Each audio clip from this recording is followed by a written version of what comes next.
مسجد اسلام آباد پاکستان اور سعودی عرب کی دوستی کا شاہکار شہر اقدار، جس کی خوبصورتی دیدانی ہے۔ اگر جدت کی بات کی جائے تو بین الاقوامی دنیا کی تعمیر و ترقی میں اہم قدم ہے۔ وہاں ہی قدرتی نظاروں سے مالا مال ہے۔ خوبصورت سرسبز پہاڑ ہوں، بلند بالا درخت ہوں، خوبصورت چشمے، جھرنے ہوں یا دریا یا خوشگوار موسم، شہر کا اب خوبصورتی کا مالک ہے۔ اسلامی و روحانی دولت سے بھی مالا مال ہے۔ بہت سی خوبصورت مسجدیں یہاں آباد ہیں۔ آج ہم بات کریں گے دنیا کی بڑی اور خوبصورت مسجدوں کی۔ صف اول میں کھڑی مسجد فیصل کی 1959 کی منصوبہ بندی کی گئی تو منصوبہ سازوں کے ذہن میں ایک ایسی مسجد کا خاکہ بھی تھا جو پرشکوہ بھی ہو، پر جمال بھی ہو اور اسے جدید ترین شہر کی شناخت اور پہچان بھی ہو۔ اسی خواب کو پورا کرنے کے لیے اللہ کی مدد پہنچی جب 1966 میں سعودی عرب کے شاہ فیصل دورے پر تشریف لائے تو انہوں نے مسجد کے تمام تر اخراجات اٹھانے کا اعلان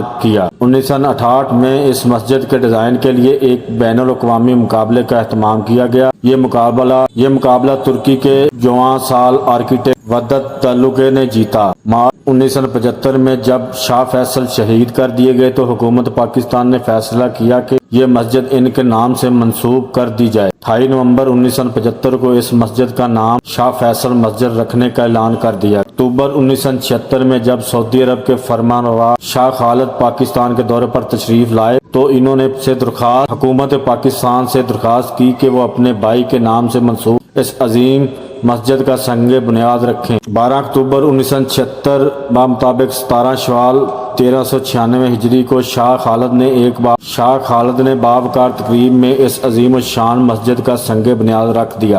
مرکزی ہال کا رقبہ 51,984 مربع فٹ ہے۔ مرکزی ہال کے چاروں طرف 4 مینار ہیں جن میں سے ہر ایک کی بلندی 286 فٹ ہے۔ مسجد کا مرکزی ہال ایک خیمے کی شکل میں ڈیزائن کیا گیا ہے جس کی اونچائی اندرونی جانب سے 134 فٹ ہے اور بیرونی جانب سے 150 فٹ ہے۔ اس مرکزی ہال میں پاکستان کے 2 ممتاز مصوروں صادقین اور گلجی نے بھی آیات زبانی کی خطاطی کا شرف حاصل کیا ہے۔ اس کے علاوہ اس ہال کے اوپر نصب کیے جانے والے طلائی ہلال کی تنصیب کا کام بھی گلجی نے انجام دیا تھا۔ یہ مسجد 10 سال کی شب و روز تعمیر کے بعد 2 جون 1986 بمطابق 23 رمضان المبارک 1406 عیسوی کو پایا تمکیل کو پہنچی، جبکہ باقاعدہ نماز کی ادائیگی 1988 میں شروع ہو۔ مسجد کا اندرونی حال بہت ہی خوبصورت اور تکونی طرز کا ہے جس میں 10,000 لوگوں کی گنجائش ہے اور پوری مسجد میں 3 لاکھ نمازیوں کی گنجائش ہے۔